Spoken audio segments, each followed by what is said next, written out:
Hello, you wonderful people, and welcome to another episode of Not Too Comic Book. This being your show, we're talking about TV shows that are adaptations of comic books. For today's episode, I'm going to talk about Season 2, Episode 6 of Raising Dion. A lot of really interesting things went down in this episode, so let's break it down. So first and foremost, we're immediately picking up in the aftermath of the last episode where Brayden's coming after Dion. I'm curious, was he actually going to try and use his powers to shut Dion's brain down? But whatever the case may be, sadly, Dion was able to because he's able to make up abilities whenever he wants to, he just like reversed Brayden's power and went to his mind palace, and so ended up there, and Brayden's like, no, get out of here. And so it's interesting because obviously the Brayden he's dealing with is the Brayden that's angry, sad, and lonely, and the side of him that's afraid is kind of locked away, like kind of the more like his humanity and just the little boy that he is, a little boy that misses his dad, that's sad and lonely, like that aspects of him is still like kind of locked away, more like his human side, whereas a side of him that's been corrupted by the negative energies of the Crooked Man are like the ones that are kind of active. Luckily, Dion was able to free him, and I think that's going to mean something in the long run, but maybe like the other Brayden locked it back up immediately in the aftermath of kicking Dion out of his head. But it was kind of sweet, like the youngest, like I said, the more humanity side of Brayden ended up running to his mom's arms, and so he ends up running away as things didn't go his way at all during that fight. It is interesting later on when he is confronted by the Crooked Man, because the Crooked Man's strong enough now. It's like, right, I don't need you anymore. Like, now you're going to bend to my will. Because Brayden's like, I don't want to hurt anybody. Because, like, truth be told, he hasn't really hurt. Well, he hurt some people here and there, but it's like most of the death that's fallen around him, his aunt, the guy from the arcade, that was mainly the Crooked Man doing all that. He himself hasn't actually, like, he's hurt some people, but he hasn't outright killed anyone, but he still probably takes some of that responsibility on himself, but he doesn't want to hurt anyone, because I think for him it's like, yeah, he's just lashing out at Dion because he's envious of everything that Dion has, but he doesn't want to hurt him, and it's just like, I think maybe in that moment, like, some of his humanity started coming back to him. He started regaining some of who he was before the Crooked Man started corrupting him because of what Dion did. But, so meaning, like, if given a chance, there is part of Brayden still in there worth saving. He isn't a completely lost cause, unlike Pat, because this episode really points out that Pat just might be a lost cause, which has kind of been something I've been wondering and kind of, I've been kind of pushing that point with these past episodes about that. But because the thing is, once again, the Crooked energy, once again, it just solidifies more, like I said, it is a very important distinction between, like, how much is just like, yeah, this power is corrupt and it does terrible things, versus it is all the terrible stuff with Pat's just manifested. Like, there is a big difference between the two of them, and that distinction is very important. But at the same time, with all of this going on, there's also the element of what's going on with Nicole. And Suzanne gives her an option. It's like, it's not a great option. It's sadly the only option available to them, because their cure killed the thing that it was used on immediately. But because Nicole's infection hasn't spread as much, they can't help her, but only to some extent. Basically, she needs to take 3 doses every 12 hours or so. And so basically she has 36 hours to live, because this is the only means they have. Because other than that, like, the only other option is just to let it keep going until it basically consumes her and she's not human anymore. This option lets her go home and spend time with Dion, at least to be able to, and for her, it meant giving him the perfect day, which Kat was like, no, we'll find it a way. She's like, I will go down to Bayana and I will do whatever. She's like, because I can't lose you. It's like, get Dion to heal you. And she's like, I can't. The last time he tried to heal someone, it nearly killed him. Because that's the thing. The fox he healed, there wasn't too much issue. Once again, it's a smaller animal. We're talking about a full-grown person. And even with the Pat situation, Pat had a lot going on with his circumstances, so that might be more so why that time took an even bigger toll on Dion. But he is stronger now, so maybe if he was able to get to Nicole sooner, maybe he could have healed her. Who knows? Like, we're living in the what-if territory, because this is where we are right now. But she doesn't want anyone to worry. She wants to, like, go, like, her son's got a musical. She's like, I'm going to go there. I'm going to cheer him on, and he's going to know how proud me and you are of him. So that's what we're going to do. But Kat didn't want to just sit back. It's like, no, I'm going to go down to Bayana, and I'm going to find some way to help you. And I also love that, like, at the end of the day, her and Suzanne have actually become friends because Suzanne's like, no, we need to find a way to save Nicole. It's like, because Kat came to her, is like, is this really all we're gonna do? She's like, no, we're pulling out all the stops. It's like, I can't lose her. And it's like, because Kat was like, we can't lose her. And Suzanne was like, we're not going to. I'm like, despite everything, they have there is a friendship that has grown there. And it's like, no, I'm not about to lose my friend. I'm like, that's sweet. Because it's also like, right, I'm not about to strip Dion he already lost one parent. I'm not about to let him become an orphan and lose the other one too, So I thought that was kind of like a really sweet element to it. And obviously, Kat ends up working with Pat. He's like, oh, should we like handshake or hug it? I'm like, why would you even throw that out there as an option? She ain't gonna hug you. What is your problem? But he's like, yeah, he's the awkward person. Once again, it's stuff like that makes you go like, man, I brought it up in the first episode. You go back and rewatch season 1. Moments like those quirky moments, it's like, oh, those quirky moments still hit a little different because he's like, oh, because you want to believe like, oh, maybe this is like the real Pat beside all the evil stuff in him. So you're kind of like, oh man, I want to give him a bit of a doubt. So you're like, ha ha ha. But also you're just like, I can't, because I saw the quirky stuff last season and there was all that dark underlining stuff. And I think this episode does a great job to also show that's all still there. He's still kind of this selfish prick, and kind of all that darkness in him is still there to some extent. That's the whole point of like, right, that crooked energy is still a part of him, always will be, like not all of it left him. So, but working through the cure was kind of interesting as they were trying to piece together what approaches they could take with it. I also love it. He's like, yeah, I separated the DNA strand, and Kat was like, you did? And it's like, Suzanne was like, no, it was a young girl named Janelle who did it. It's because of her power. And then Pat was like, yeah, whatever. It's like, yeah, but you're trying to take credit. It's like, yeah, you're doing this science stuff, but if it wasn't for her, like, that's the thing. You were nearly breaking down last episode because you're like, oh, I couldn't do it. Like, why aren't you giving her more props? Once again, it's little things like that. We're going to talk about it, like, but it's all like, it all accumulates into Pat's circumstances, but still.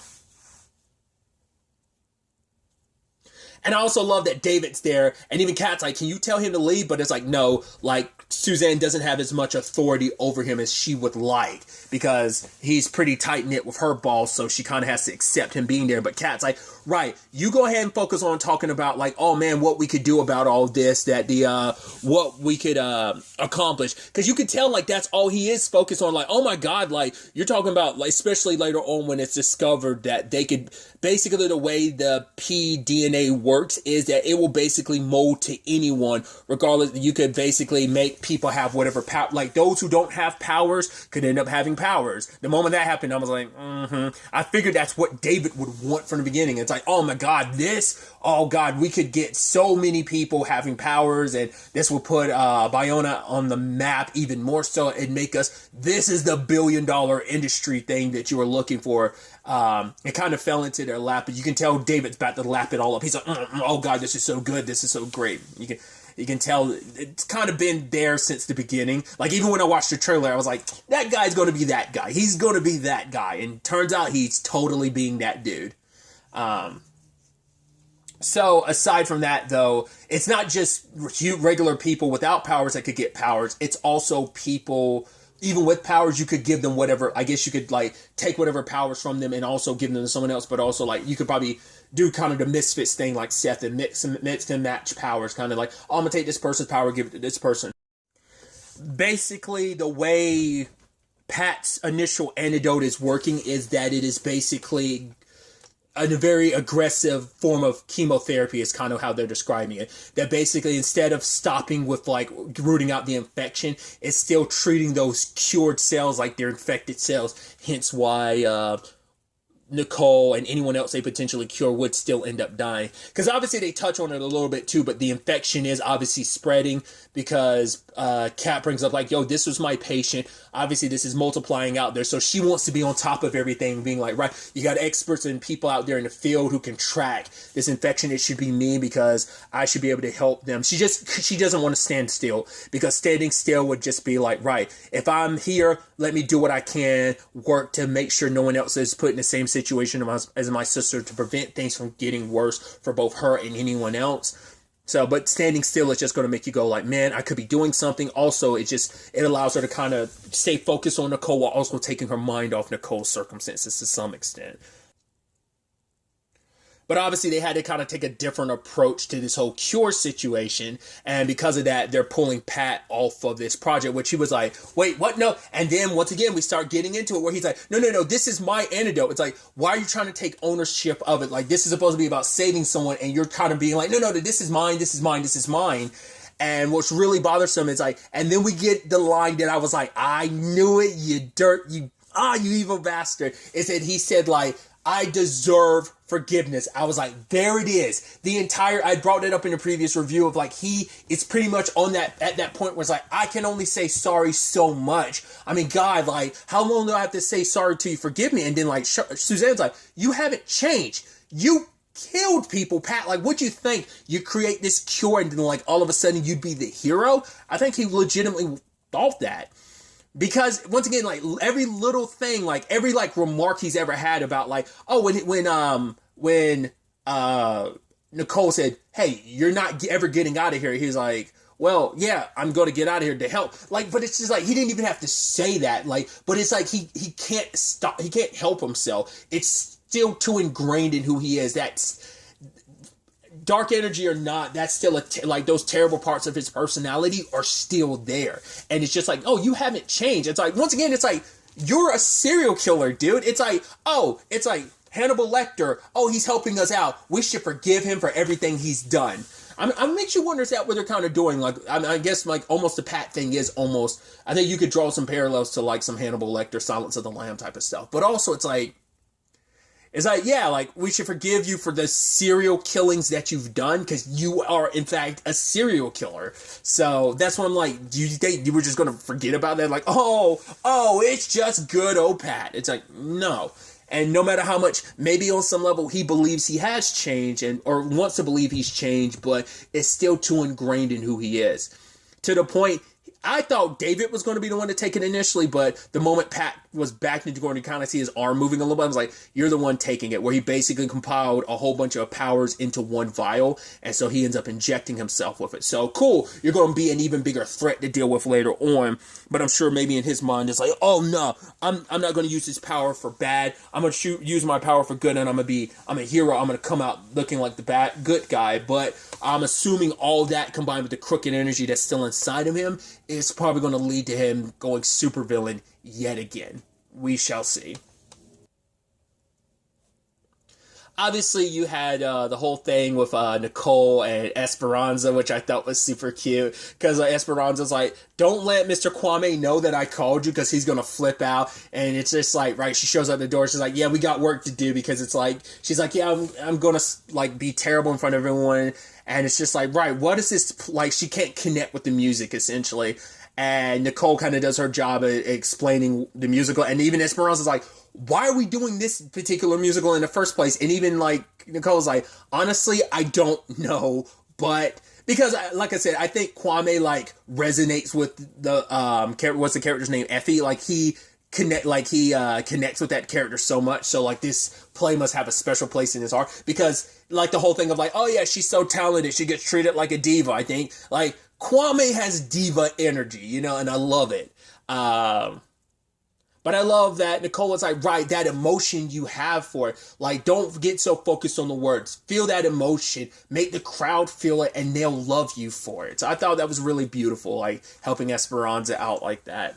And obviously her spending time with Dion, cooking, teaching him how to, like, make her special pancakes. It was a beautiful, cute moment between them, because she just wanted to be Dion, like she just wanted it to be a perfect day. That's why she was like, oh, I'm not just going to cook those pancakes for you. I'm going to teach you how to cook them, because I guess that way it's like in the future when she's gone, at least he'll have some part of her left by like, hey, you can make these pancakes. I taught you how to make them. It's just like, the sad thing is this great day will always be tarnished when he eventually finds out you died. It's like, yeah, this day it might have been great, but it's like, it'll all, you know, maybe when he gets older, he'll eventually be like, right, I can remember the good, but it'll always be tarnished by the bad news of like, yeah, my mom died afterwards, you know? That's always a sad thing. We did have some really nice moments between Tevin and Nicole that I thought were really neat. Where we basically, well, she talked a little bit about herself. Like, you know, it's like, okay, she was like, I was okay in middle school. High school was kind of a hot mess. Even more so in college, which we got a little peek into that last season. Obviously, like her first time meeting Mark, like a little peek into who she was in college. But we also learned a little bit more about Tevin. Basically, he has a anxiety disorder, and so that obviously growing up, there was no word for it, so he didn't know how to properly deal with it, and eventually when he was old enough, he's the one that had to kind of take care of his younger siblings, and his way of dealing with it was kind of like trying to almost make it seem like it wasn't there, treat it like it wasn't there, kind of bury it a little deep. That was just his way of kind of processing and dealing with it. That's also like why he chose running. He was able to focus on just running. It was just me and the run, and nothing else mattered. Like everything else was blocked out. So, but sadly, when his powers came back, it led to him, like everything came back. Like he had been able to deal with it by burying it for so long. And now like it all kind of resurfaced again. And so he's been able, because he had already started putting up metaphorical walls in his life, and he'd already kind of gone through that before. So he didn't want to go through that again. So he made a promise to himself that like no more walls when it came to people, you know. And obviously him and Nicole talking about, you know, it's like, yo, like a couple more dates, this would have been a thing. It's like, right, but, you know, we're kind of short on time. And, like, she's like, yeah, given enough time, this probably would have been a thing. And it's like, well, we don't have to, like, stop here. Like, we can just, like, call it right now by defining it as a, you know, a thing. But before they could even kiss, sadly, the infection kicks in. I don't think she's going through her third vial yet. But I think it's today. Well, because later on, she's not just immediately taking it, so she might have actually used up the last one. It might just be to the point, like, her body's in such, her immune system is just so compromised right now that she just doesn't have much time left, or maybe she's just reluctant to take that final vial because it's just going to expedite things to that final 12 hours, so maybe that's why she's trying to push it as long as she can, maybe. I did kind of skip over it, but Tevin did track down Braden's home and where he's staying, and found the parents just sitting there. There's flies and everything because like the place isn't being taken care of. Like I don't know whether that's supposed to be significant of like, it seemed like those parents are still wearing the same clothes, so like probably haven't been able to bathe. They're there like they're his oh, you come when I summon you. Other than that, you sit and you wait on standby. So like the place is just a wreck because no one's been living there because they're not allowed to live. I don't know whether it's a thing of their minds were shut off or he just put them in airplane mode essentially. So that's kind of heartbreaking to see that couple kind of zombified like that. An interesting byproduct of Dion being around, being able to get inside of Braden, like it created a connection between them so that the moment the crooked man took over Braden, he was like, oh, like Dion was like, I felt it. He was here and then he was gone. And it's like, is he dead? And like Dion's like, I don't know. And then Braden shows up and attacks, puts everyone in the school to sleep except Dion and Esperanza. I thought that was on purpose because I'm like, oh, he's trying to like, he wants Esperanza there so he could. Luckily, Esperanza was able to kind of wake up Jonathan, and so obviously, Braden's able to make you see whatever you want to, so it's kind of a deadly ability. Luckily, the Triangle of Justice showed up, so Jonathan like hits him with the fire extinguisher, and it's like, right, we know how like was it like CO2 and stuff like that, like how that affects the crooked man. And I love that he tried to use his powers on Esperanza, and it's like, no, he's like, don't listen to me. And she's like, no, I am listening. I can hear you. I'm just choosing not to listen to you. I'm like, Esperanza has something, doesn't she? She has some power or something. There's something there. Because I thought it was interesting that Jonathan could easily wake up while no one else did. Like, Esperanza was able to wake him up, but that's maybe because she secretly has a power. But she's the only one that didn't go to sleep. But once again, I thought that was on purpose. She also was immune to Braden's power. And you're like, what's up with that? Like, is it a byproduct of being around Dion for so long? Or maybe there's actually something up with her dad. Like, her dad might have actually been someone that was... I feel like that would have come up before now if he was someone in Aurora. But... not the Aurora, in Iceland, but because she just talks about her dad being on trips all the time. Because we saw bits and pieces of her dad just from like, they haven't like properly cast him, because I think it was just like some person kind of filling in that role from the glimpses we got of the character. Like, so like, I don't know whether her dad's going to be someone significant. Maybe he's not. Maybe that's why they just never really bothered casting him, but maybe he will be, because it's like, it seems like she might have powers, or that just might be like Esperanza's mind is so powerful just on its own that like maybe she's on some like super genius level stuff too, that her mind is so powerful that obviously like Brayden can't affect, like there's something there. So maybe the same thing with Jonathan. Like I said, maybe they've been around Dion for so long that maybe his powers are starting to spread out towards them as well. Because Dion can make whatever powers he wants to, so maybe because he's created this triangle of justice, like maybe subconsciously he's kind of given them powers to some extent. Maybe Esperanza in particular through osmosis or something like that. Like I said, maybe it's just something on her. Either she just got powers of her own, or just like I said, there's just something special about her. I don't know. So I thought that was just kind of an interesting thing. Obviously, it's like, yeah, sorry guys, I didn't tell you about Brayden's powers. Like, and Jonathan's like, sorry, your friend turned out to be a demon. It's like, yikes. Luckily, everyone in the school was knocked out, so no one saw what went down. But you can tell everyone's kind of still like groggy, like, wait, what happened? And it was weird. Tevin did take Dion to see his mom in the aftermath of everything, and he tries to heal her, but in fact, it seems like it just causes more damage, you know?